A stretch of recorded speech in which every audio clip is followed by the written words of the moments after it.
curvar nossas cabeças para orar. Senhor, meu Deus, meu Pai, eu quero te agradecer, Senhor, pela oportunidade, Deus, de estar aqui, Senhor, falando da Tua palavra, Pai. Sabemos que a Tua palavra, Senhor, ela vem para exaltar, consolar, Senhor. Pai, que nessa noite, Deus, pessoas venham, Deus, abrir seus corações e serem alcançadas, Pai, pelo poder da Tua palavra, Senhor. É o que eu te peço e te agradeço, em nome de Jesus. Amém. A igreja pode se sentar.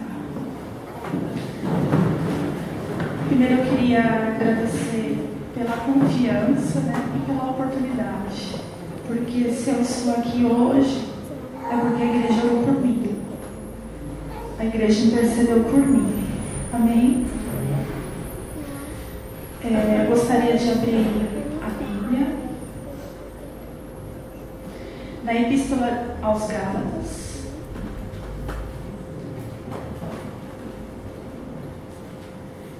Epístola aos Gálatas. Eu estarei lendo, irmãos, na nova tradução da linguagem de hoje. Se estiver um pouquinho diferente, Epístola de Paulo aos Gálatas, capítulo 5. Eu estarei lendo os versículos 16 ao 26, que diz assim: Quero dizer a vocês o seguinte: deixem que o Espírito de Deus dirija a vida de vocês e não obedeçam aos desejos da natureza humana. Porque o que a nossa natureza humana quer é contra o que o Espírito quer. E o que o Espírito quer é contra o que a natureza humana quer. Os dois são inimigos e por isso vocês não podem fazer o que vocês querem. Versículo 18. Porém, se é o Espírito de Deus que guia vocês, então vocês não estão debaixo da lei. As coisas que a natureza humana produz são bem conhecidas e elas são a imoralidade sexual, a impureza, as ações indecentes, a adoração de ídolos, as feitiçarias, as inimizades, as brigas, as ciumeiras, os acessos de raiva, as ambições egoístas, a desunião, as divisões, as invejas, as bebedeiras, as farras, as outras coisas parecidas com essas. Repito o que já disse: o que fazem essas coisas não receberão o reino de Deus. Versículo 22.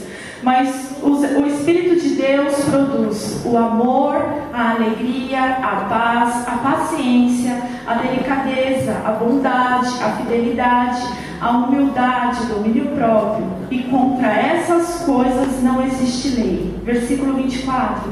As pessoas que pertencem a Cristo Jesus crucificarão a natureza humana delas, junto com todas as paixões e desejos dessa natureza. Que o Espírito de Deus, que nos deu vida, controle também a nossa vida.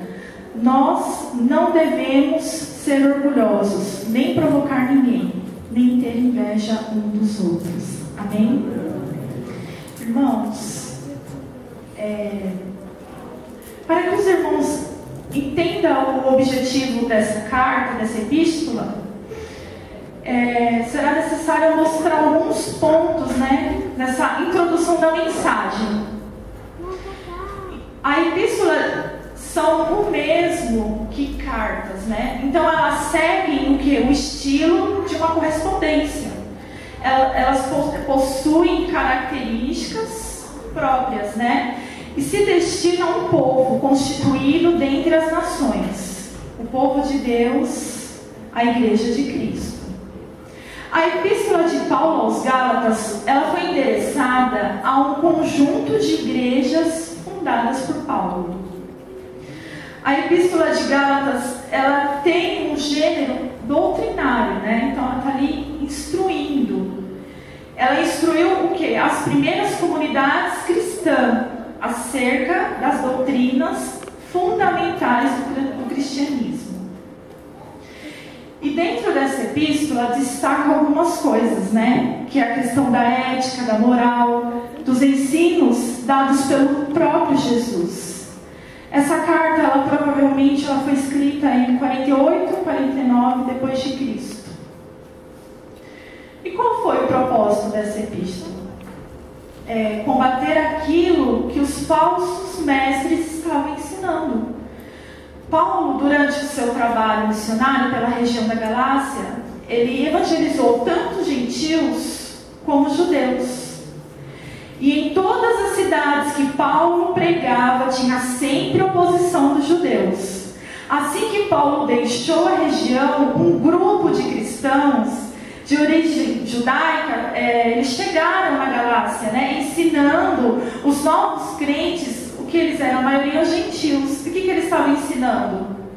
Que eles deveriam cumprir um rito, né, as práticas judaicas, inclusive a circuncisão, ou seja, a prática do legalismo. A igreja cristã da Galácia atravessava uma crise, dois tipos de crise: doutrinária e espiritual. Doutrinária por quê? Porque os crentes, eles não queriam mais conservar o evangelho pregado por Paulo, talvez porque já achavam muito simples. Espiritual, porque estavam abandonando a graça libertadora que vem de Cristo. A epístola de Gálatas, ela vem com ênfase, fortalecendo na fé e os libertando através de Jesus Cristo das algemas do legalismo. O que é o legalismo, irmãos? É um meio humano de agradar a Deus, né? É um meio de tentar agradar a Deus, através de obediências, de regras, anulando a graça. Glória a Deus. Romanos 7:20 diz assim: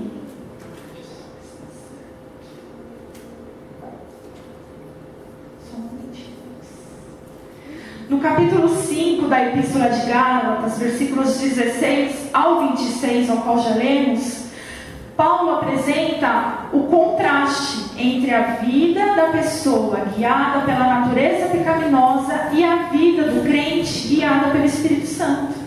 Aquele que é controlado pelo pecado pratica obras da carne, e aquele que é guiado pelo Espírito produz o fruto do Espírito. Irmãos, eu queria dizer para vocês que o sermão está dividido em 7 pontos, né? E os 7 pontos, eles estão com temas um pouco diversificados, para que os irmãos entendam individualmente cada um. Amém? Veremos então sobre as obras da carne. Gálatas 5, 19, 20 e 21, que diz assim: as coisas que a natureza humana produz são bem conhecidas, né? Eu acabei de ler ela, mas vou ler novamente. A imoralidade sexual, a impureza, as ações indecentes, a adoração de ídolos, as feitiçarias, as inimizades, as brigas, as ciumeiras, os acessos de raiva, a ambição egoísta, a desunião, as divisões, as invejas, as bebedeiras, as farras e outras coisas parecidas com essas. Repito o que já disse: o que fazem essas coisas não receberão o reino de Deus. Aqui eu vou citar, irmãos, o primeiro ponto. O que são as obras da carne? No termo original, carne está ligada à natureza adâmica. É aquilo que domina o velho homem e o leva a praticar o quê? As obras da carne. São atos praticados naturalmente, produzidos pela energia humana, pela vontade própria. Ninguém precisa mandar o homem fazer essa natureza pecaminosa, porque nasce junto com ele. Romanos 7:20 diz assim: mas se faço o que não quero, já não sou eu quem faz isso, mas o pecado que vive em mim é o que faz. Romanos 8:8 diz assim: as pessoas que vivem de acordo com a sua natureza humana não podem agradar a Deus. Mesmo nos tornando cristãos, as pessoas que aceitaram Jesus verdadeiramente, nós continuamos a caminhar com essa natureza pecaminosa. Mas Paulo diz: e deixe que o Espírito de Deus dirija a vida de vocês, e não obedeça aos desejos da natureza humana. Gálatas 5,16 diz isso. O cristão que realmente faz oposição às obras da carne, ele precisa andar pelo Espírito. Podemos saber se estamos andando no Espírito, irmãos, se a nossa vida demonstra o fruto do Espírito. Aleluia. Não é porque eu sou pecador que eu preciso viver pecando. Não há uma diferença entre ter uma natureza pecaminosa. Desculpa, irmãos. Há uma diferença entre ter uma natureza pecaminosa e viver pecando. Não posso me livrar da natureza pecaminosa, mas nem por isso eu preciso fazer o que ela pede. Aleluia. Gálatas 2,19 diz, 19 e 20 diz: pois quanto à lei estou morto pela própria lei, a fim de viver para Deus. Eu fui morto com Cristo lá na cruz. Assim já não sou eu quem vive, mas Cristo vive em mim. E essa vida que vivo agora, eu a vivo pela fé no Filho de Deus que me amou e se deu a si mesmo por mim. Aleluia. Queridos irmãos, a carne, ela não se regenera, ela não se transforma. A única solução para a carne é a morte. Aleluia. Gálatas 5,24 diz: as pessoas que pertencem a Cristo Jesus crucificaram a natureza humana delas, junto com todas as paixões e desejos dessa natureza. Aleluia. Romanos 8,13 diz: porque se vocês viverem de acordo com a natureza humana, vocês morrerão espiritualmente. Mas se pelo Espírito de Deus vocês matarem as suas ações pecaminosas, vocês viverão espiritualmente. Queridos irmãos, eu queria dizer para vocês que essa luta é diária. É uma luta entre carne e espírito. Todos os dias essa carne ela precisa ser mortificada. Todos os dias você precisa confessar seus pecados, orar, ler a Bíblia, se consagrar. Romanos 7,19 diz: pois não faço o bem que quero, mas justamente o mal que eu não quero fazer é o que faço. O que você tem alimentado mais, igreja? A sua carne ou o seu espírito? Aleluia. O que está em dia na sua vida hoje? Aleluia. Você foi realmente regenerado? É nascido de Deus? Possui uma nova criatura? O velho homem foi morto? Então você é guiado pelo Espírito de Deus. Romanos 6,4 diz: assim, quando fomos batizados, fomos sepultados com Ele, por termos morrido junto com Ele. E isso para que, assim como Cristo foi ressuscitado pelo poder glorioso do Pai, assim também nós vivamos uma nova vida. Novo nascimento, nova criatura. Eu não produzo mais as obras da carne, mas eu permito que o Espírito de Deus produza os frutos do Espírito. Aleluia. Gálatas 5, 22 e 23 diz: mas o Espírito de Deus produz o amor, a alegria, a paz, a paciência, a delicadeza, a bondade, a fidelidade, a humildade, o domínio próprio. E contra essas coisas não existe lei. Aqui eu vou entrar no segundo ponto. O que é o fruto do Espírito? O termo fruto no grego, irmão, significa carpos. Não sei se eu estou falando a pronúncia certa. Que significa dar fruto, frutificar, ser frutífero. É o resultado final do produto. Tudo que se diz fruto no Novo Testamento tem esse significado de resultado final, de frutificação. O fruto do Espírito, ele está no singular. Se os irmãos separarem, ele não está no plural. Não são os frutos do Espírito, e sim uma ideia de unidade. O fruto do Espírito é uma virtude ligada na outra. É como se fosse uma mexerica com 9 gomos. Um único fruto onde os gomos se desenvolvem todos juntos. Geralmente, quando comemos uma mexerica, todo mundo sabe, né? A gente abre a mexerica, ela solta aquele cheiro, fica aquele cheiro na mão. Todo mundo sabe que está se comendo uma mexerica. Ela exala a fragrância, ela deixa o cheiro. Assim é o cristão. Quando produz o fruto do Espírito, ele demonstra sabor, ele demonstra fragrância e todos percebem. O fruto do Espírito é uma metáfora. E Paulo, ele está usando aqui um exemplo de produção agrícola, né? Igual como Jesus ensinava, porque aquilo fazia parte do cotidiano daquele povo. Então eles se entendiam dessa forma. O fruto é a fase final de um ciclo de uma árvore. Raízes, caule, galhos, folhas e frutos.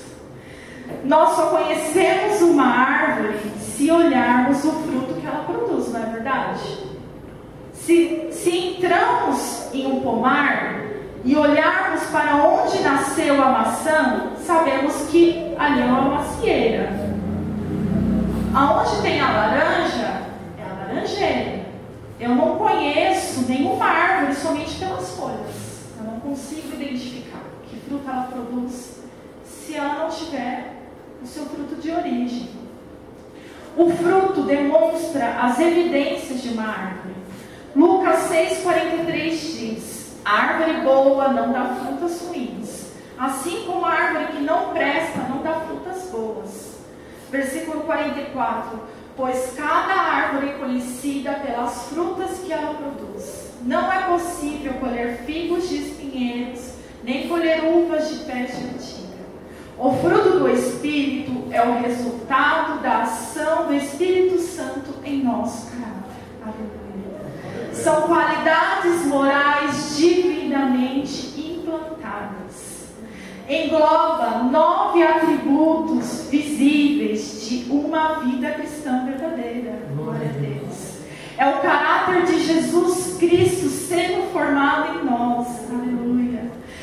Em Jesus encontramos o fruto do Espírito por completo e perfeito.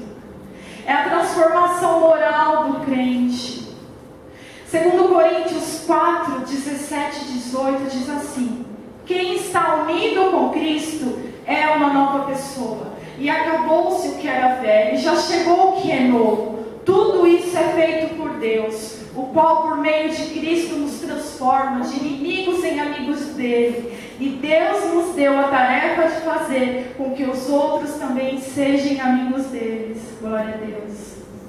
Quem está unido com Cristo é uma nova pessoa, produz fruto do Espírito. O fruto do Espírito que age por igual. Os irmãos precisam entender isso. E eu vou dar um exemplo, né? As matérias da escola geralmente compõem, né? Matemática, português, história, geografia, ciências, artes. E no final do ano, eu preciso estar com nota boa em todas as matérias, não é verdade? Se pelo menos eu reprovar em 4 matérias e ficar de recuperação, eu provavelmente vou repetir de ano. Da mesma forma, o fruto do Espírito, ele precisa ser excelente em 9 matérias. Em tudo, nas 9 matérias. Não tem como dizer que eu tenho a alegria e a paz, que só está faltando a bondade e a fidelidade. Não tem como. Precisa ser os 9 completos. Eu preciso, através do Espírito de Deus, produzir com excelência as 9 virtudes, que juntas formam o amor. Aleluia. Você também não pode confundir o fruto do Espírito com a sua personalidade. E dizer assim, né? Eu já sou alegre, né? Não preciso desse fruto da alegria. Personalidade é a sua maneira de pensar, de agir, de sentir, que define quem você é. Existe a alegria de Deus e a alegria humana. Não podemos produzir por conta própria, porque é responsabilidade do Espírito Santo, irmãos. O pecado afetou a imagem de Deus em nós, levando a produzir as obras da carne. O arrependimento verdadeiro produz o fruto visível de comportamento. Os frutos da verdadeira alegria são colhidos na árvore da nossa consagração, da nossa dependência ao Senhor e na disposição de servi-lo com amor. Glória a Deus. E aqui eu vou entrar no terceiro ponto: o fruto do Espírito e o caráter cristão. Na Epístola aos Gálatas, o apóstolo Paulo, ele apresenta evidentes características daqueles que experimentam um novo nascimento, ou seja, aqueles que se deixam dominar pelo Espírito Santo dão frutos. Gênesis 1:11 diz assim: em seguida ele diz que a terra produza todo tipo de vegetais, isto é, plantas que dêem semente e árvores que dêem frutas. Ou seja, Deus ordenou que das árvores nascessem frutas. Portanto, o fruto aponta para o caráter de sua árvore. Gênesis 1:12 diz isso. Quando Paulo se refere aos Gálatas que o Espírito de Deus dirige a vida deles, a fim de produzir um fruto do Espírito, Paulo está afirmando uma ordem dada por Deus desde a criação. Entenda que em Gênesis é para uma árvore verdadeira, enquanto em Gálatas é uma metáfora, que as árvores têm frutos e que os crentes produzam virtudes de Cristo, que são os frutos. Mateus 16, ao 20 diz assim: vocês os conhecerão pelo que fazem. Os espinheiros não dão uvas, os pés de urtiga não dão figos. Assim toda árvore boa dá frutas boas, e a árvore que não presta dá frutas ruins. A árvore boa não pode dar frutas ruins, e a árvore que não presta não pode dar frutas boas. Toda árvore que não dá frutas boas é cortada, jogada no fogo. Portanto, vocês conhecerão os falsos profetas pelas coisas que eles fazem. Aleluia. O crente regenerado pelo Espírito Santo, ele deve originar o fruto que dignifique e reflita o caráter moral de Cristo. Glória a Deus. Jesus enfatiza isso para os seus seguidores em João 15, os versículos 1 e 2. Eu sou a videira verdadeira e meu pai é o lavrador. Todos os ramos que não dão uvas, ele corta. Embora eles estejam em mim, mas os ramos que dão uvas, ele poda, a fim de que fiquem limpos e deem mais uvas ainda. Versículo 8. E a natureza gloriosa do meu Pai se revela quando vocês produzem muitos frutos, e assim mostra que são os meus discípulos. Não temos condições de frutificar se não estivermos ligados à árvore. É dela que recebemos a vida. Jesus dá o fruto por meio de nós. Glória a Deus. Quais são esses tipos de fruto? Eu não vou explicar os 9, mas na escola bíblica de segunda-feira entrou no livro de Gálatas. Se os irmãos quiserem vir se aprofundar ainda mais, amém? O amor é como sendo o aspecto exaltado do mesmo fruto. O gozo é o amor regozijando. A paz é o amor repousando. A longanimidade é o amor sofrendo. A benignidade é o amor mostrando compaixão. A bondade é o amor agindo. A fé é o amor confiando. A mansidão é o amor suportando. A temperança é o amor controlado.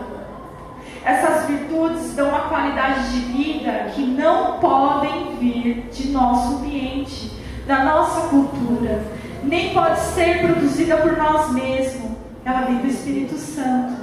A nossa vida espiritual só tem qualidade quando na verdade é dominada pelo fruto do Espírito.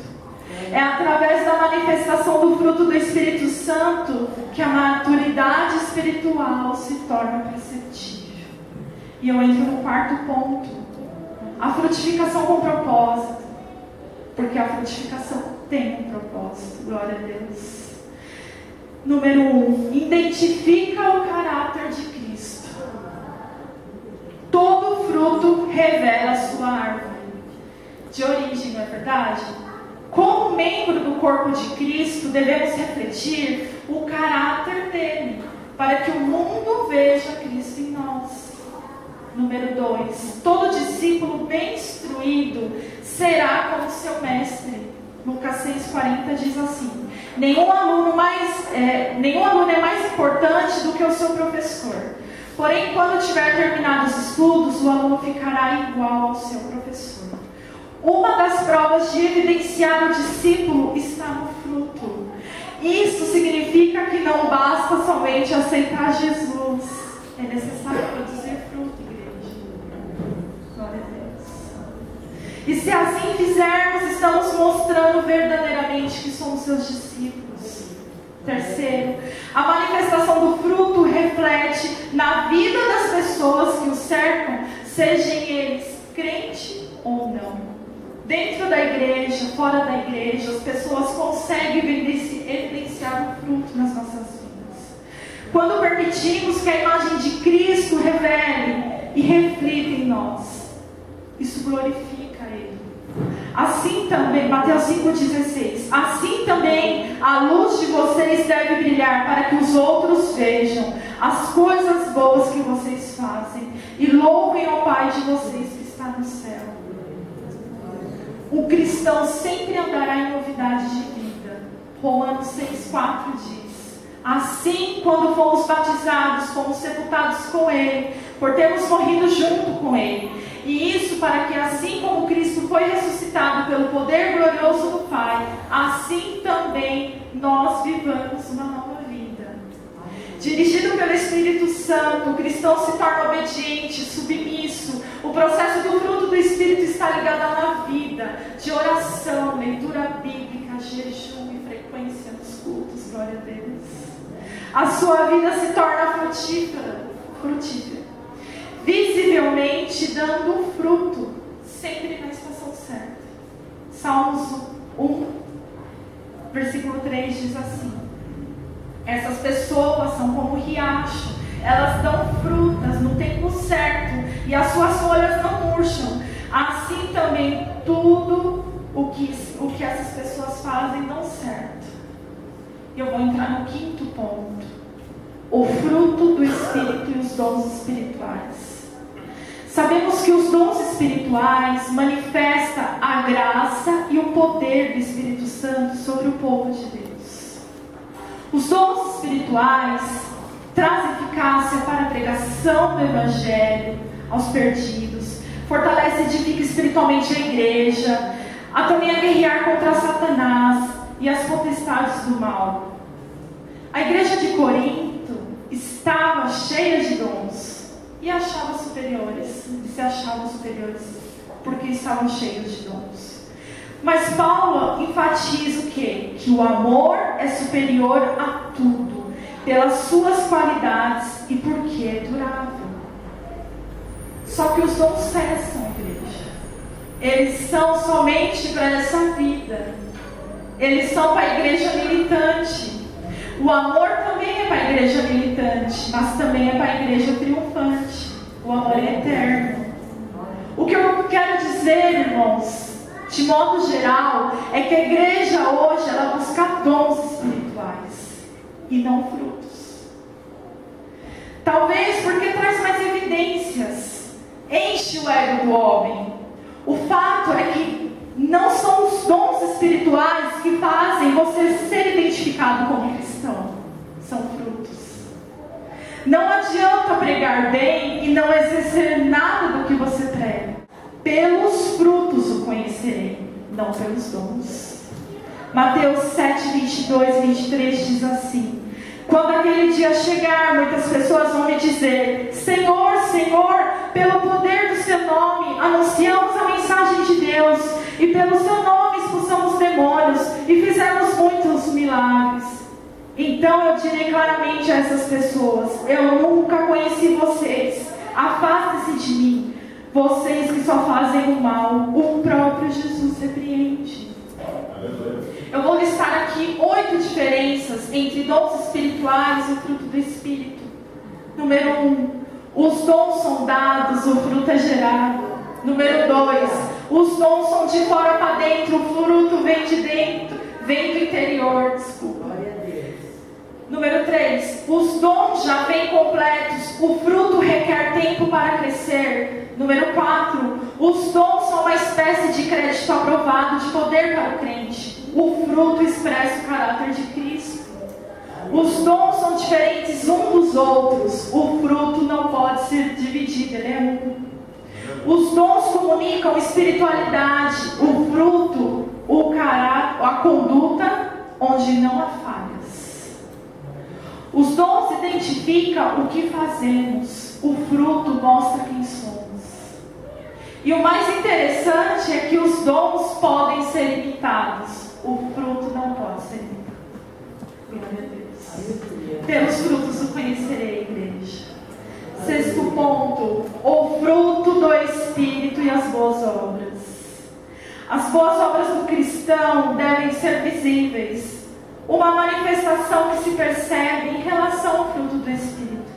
Efésios 2:10 diz: pois foi Deus quem nos fez o que somos agora, essa união, nossa união com Cristo Jesus. Ele nos criou para que fizéssemos as boas obras que Ele já havia preparado para nós. As boas obras da vida cristã foram ordenadas por Deus no mesmo tempo em que a nossa eleição aconteceu.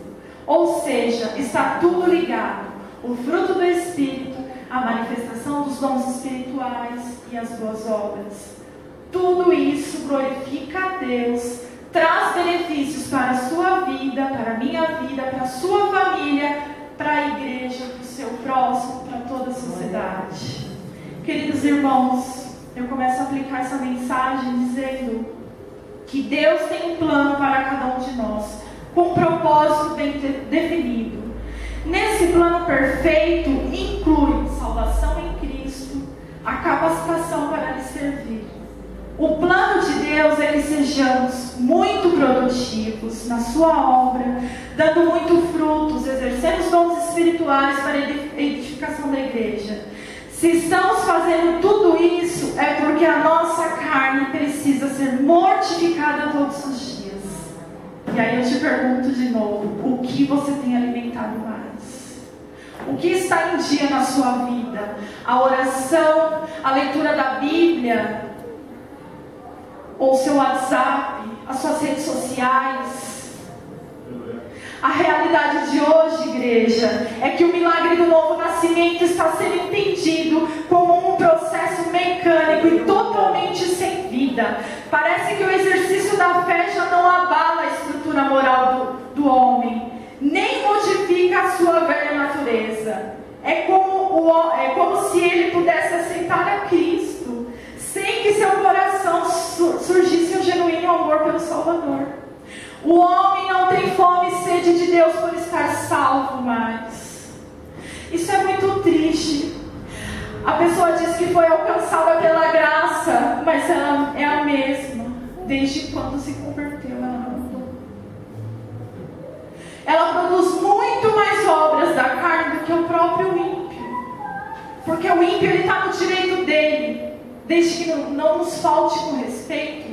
Ele faz com excelência, ele faz hora extra, ele difama, ele distorce, ele mente. Mas o crente, ele não dá na mesma proporção. Ele quer dar igual o ímpio. Aleluia. Sendo que já era tempo de estar evidente os frutos. Mas o que se diz cristão não é identificado por isso. O seu fruto não está visível. O cristão hoje vive de uma maneira que ele só vem para a igreja, mais nada. Mais nada. Não existe o fruto do Espírito. Ele não busca dons espirituais. Ele não faz boas obras. Ele vive na carne. Ele compra, ele vende. Ele faz tudo menos servir a Deus com excelência. Aleluia. Eu venho recapitular a mensagem para que os irmãos entendam o que eu estou falando. Eu falei sobre os problemas da a igreja de Gálatas, eu falei sobre as obras da carne, eu falei o que é o fruto do Espírito, eu falei sobre o fruto do Espírito e o caráter cristão. Eu falei sobre a frutificação com propósito. Eu falei da diferença entre os dons espirituais e o fruto do Espírito e das boas obras. Mas ainda o que eu quero enfatizar vai entrar nesse 7º ponto, que é a vida de aparência.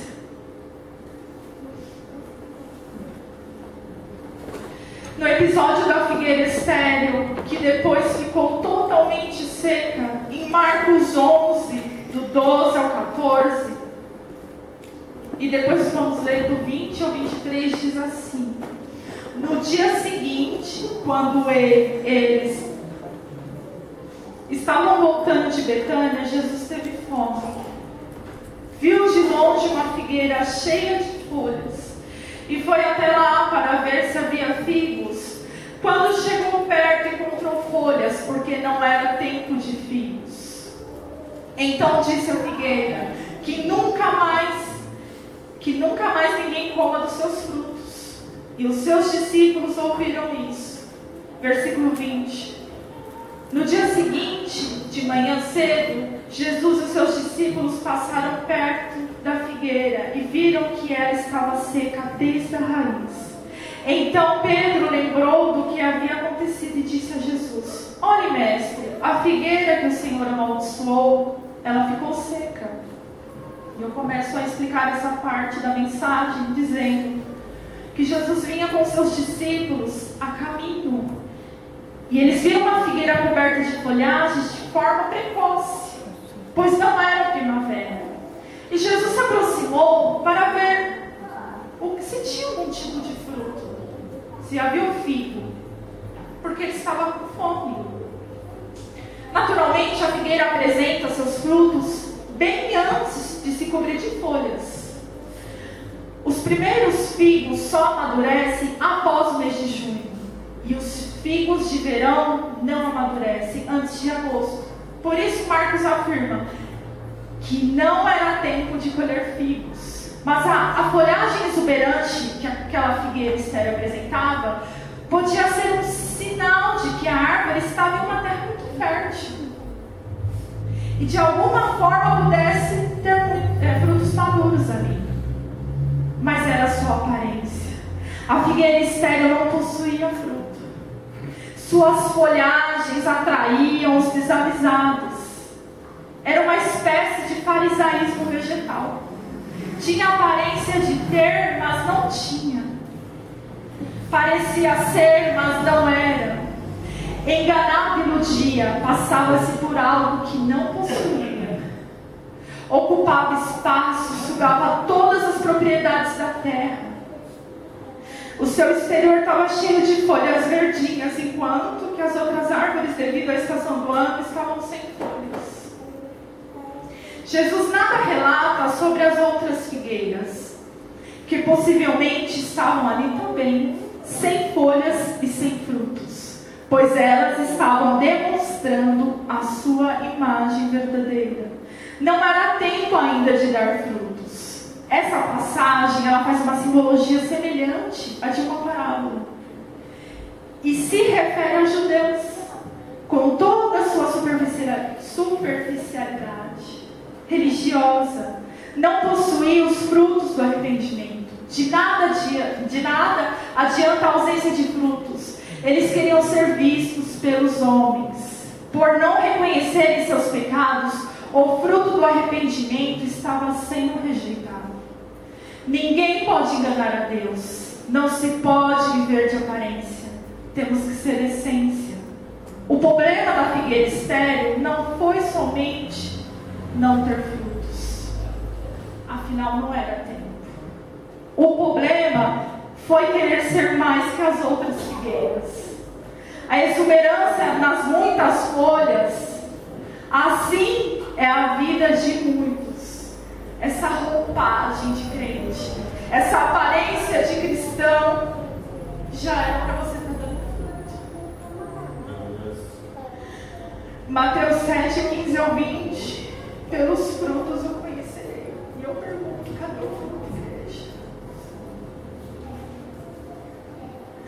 Chega de folhas, produzam frutos. Aleluia. Chega de aparência de cristão. Gálatas 5, 16 ao 26, que foi a passagem onde eu li. Paulo enfatiza, ao se referir aos judeus, o legalismo, as práticas judaicas, a aparência igual dessa figueira estéril, explicando aos Gálatas pelos frutos o conhecereis, e que contra essas coisas não há lei. Se estivermos entregues verdadeiramente a nossa vida a Cristo, Ele produzirá seu fruto em nós. Assim como diz em Gálatas 4,19, até que Cristo seja formado em nós. A luta contra a carne e o Espírito é diária. E eu pergunto novamente, o que você tem alimentado mais? O fruto do Espírito deve crescer em nossas vidas, dar fruto na estação certa.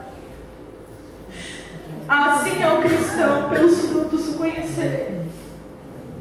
E eu vou terminar a mensagem contando testemunho.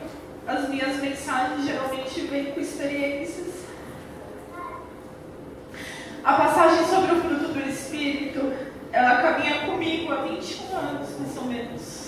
Desde quando eu me converti, tenho 21 anos de igreja, de Assembleia de Deus Famosa. Ouvi essa pregação em devocionais, aqui pela primeira vez, em congresso, encontro de mulheres. Mas quando eu me tornei professora da EBI, eu tive a oportunidade de conhecer e se aprofundar ainda mais nessa mensagem, nessa passagem. Eu fiz parte do Ministério Infantil dessa igreja durante 15 anos. Entrei no ano de 2000 e saí agora em 2015. E saí debaixo de muitas lágrimas, porque foi um ministério que eu fiz com muito amor. E na época nós trabalhávamos com a revistinha da CPAD, as meninas que davam aula comigo, acho que lembram. E era um material muito bom. Hoje eu louvo a Deus pelo trabalho que Ele tem feito. A nova liderança, o material, as aulas que a Karina produz, né? Mas aquelas revistinhas da CPAD, elas me acompanharam durante 15 anos. E eu dei aula para todas as turmas, maternal, jardins de infância, primários, juniores, adolescentes. Minha última turminha em 2015 foi os pré-adolescentes. Esse tema foi o fruto do Espírito, passou por todas essas faixas etárias, desde o maternal até os pré-adolescentes, e hoje estou dando aqui para os adultos. Eram aulinhas bem simples, mas que quando eu sentava para planejar, me corriam lágrimas. As aulas sobre o fruto do Espírito geralmente eram divididas em 9 aulas. Cada aula as crianças vinham com a frutinha, colocavam ali, e a aula era sobre alegria, gozo, a paz, né? Cadê os meus alunos? Levanta a mão aqui para que eu dê aula. Em todas as faixas etárias, eu vi de um modo diferente o fruto do Espírito. Essas aulas falavam mais comigo do que com os meus alunos. Eu confesso que o meu amor pela palavra ela não veio de 3 cursos de teologia. Eu estou fazendo o 3º agora. Mas ela veio das aulinhas simples da EBI. Deus falava comigo. E eu digo para vocês, professoras, não desistam desse ministério. Havia um espaço ali na revistinha do professor, que é espaço do devocional. Acho que a Thalita está lembra. E aquilo falava muito comigo naquela semana. Enfim, concluí o trabalho em 2015, agora sobre nova liderança, uma vez. E durante esse período, no dia 23 de julho de 2005, foi quando eu casei no civil. Eu até achei a foto aqui. Foi o último congresso dos jovens da igreja. Adivinha qual foi o tema? O fruto do Espírito. Depois os irmãos peguem para ver.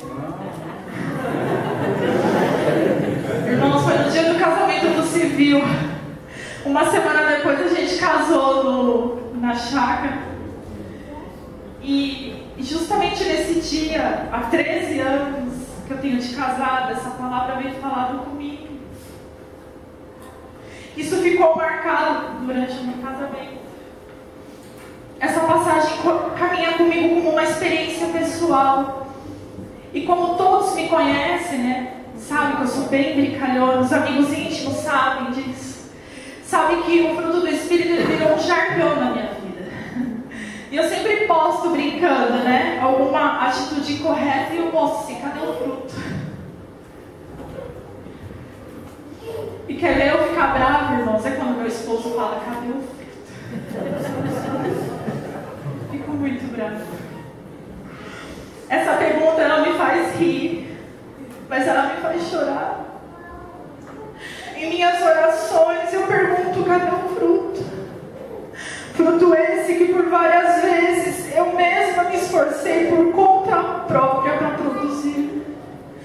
Brotaram frutos artificiais, sem experiência, sem sabor, sem fragrância. Essa árvore se secou. Eu precisei ser plantada de novo, regada e cuidada pelo Espírito de Deus. Eu não consegui entender que para produzir esse fruto, eu precisava mortificar a minha própria carne todos os dias. Eu sempre achava que eu possuía algum fruto, faltava outro, quando na verdade eu não tinha nada. Eu fui como aquela figueira, cheia de folhas que não possuía fruto. Eu ocupei espaço, eu recebi sol, recebi chuva, eu consumi energia da terra.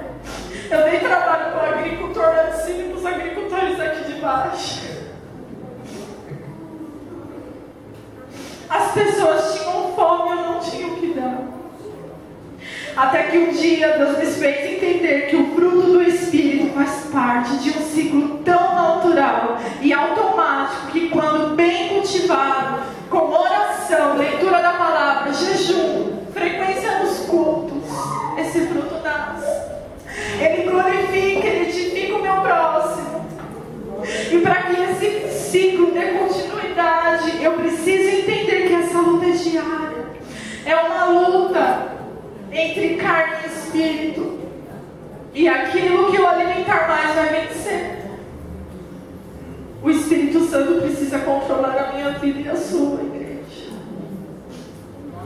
Eu concluí esse sermão no dia do meu aniversário.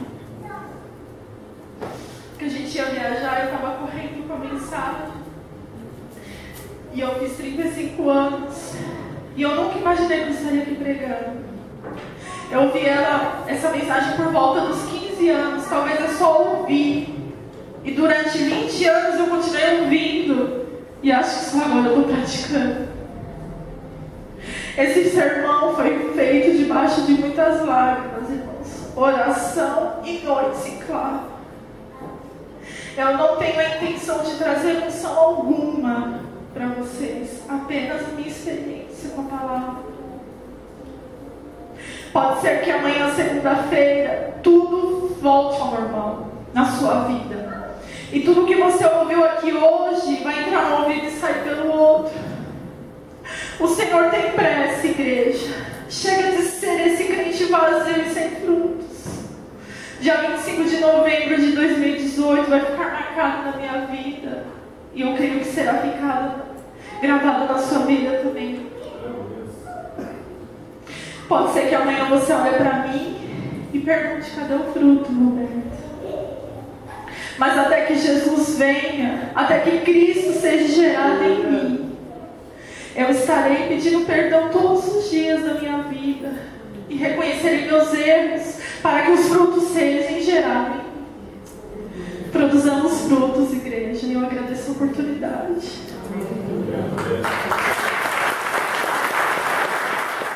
Graças a Deus. Cadê os frutos? Quarta-feira, irmãos, ministrando aqui, nós falávamos que o ministério da reconciliação ele tem 3 pontos.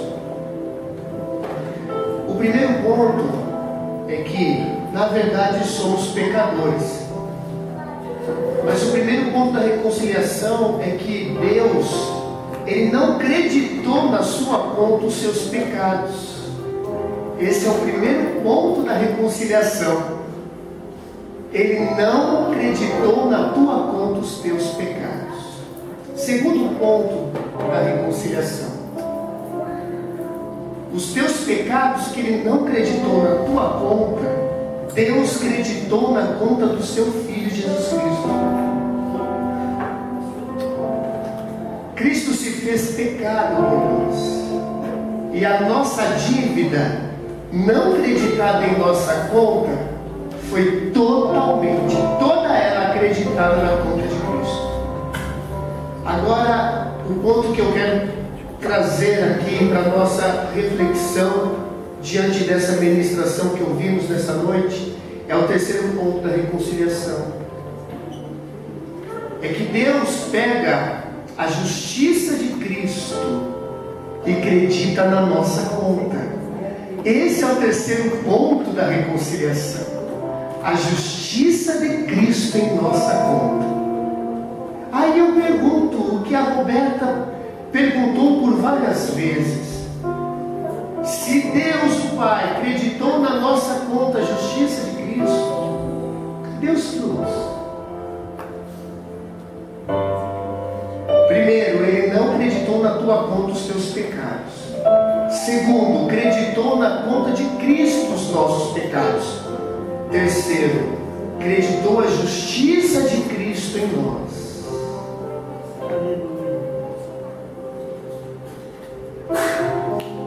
Não tem como, irmão, ser cristão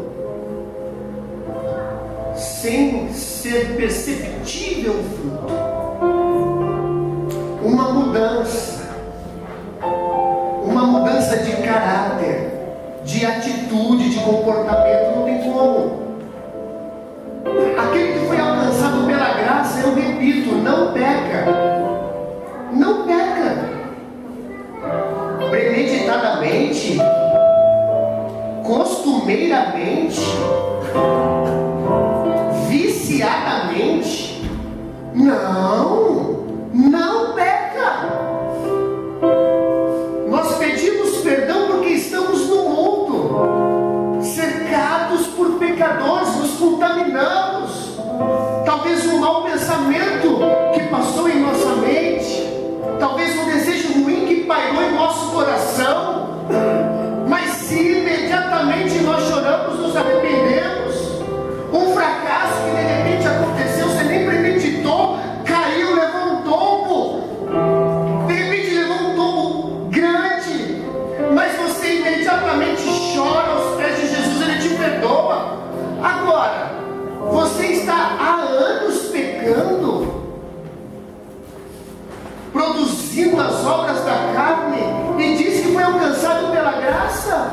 Não, meu querido, não confunda, não se engane. Seja alcançado pela graça, clame ao Senhor, chore aos pés dele, chore aos pés do Senhor, viva para Cristo, para a glória de Deus. Deus compartilhou conosco, acreditou na nossa conta a justiça de Cristo. Pai, não peço que os tires do mundo, mas que os livre do mal. E que mal é esse? Oração de Jesus Cristo. É esse mal imoral, a corrupção, sabe? Esse mal. Agora, enfermidades, escassez, pobreza, sem dinheiro para de repente pagar a conta, vai faltar para pagar a conta. Não é esse mal, não, isso a gente passa. Muitas vezes fome, escassez, enfermidades. a gente passa. Nós não estamos livres disso. Mas o mal moral nós estamos livres. Deus nos dá, através de Cristo, do Cordeiro de Deus, poder sobre o pecado. Então deixemos todas as obras da carne, toda a imoralidade, e vivamos para a glória de Deus. Amém?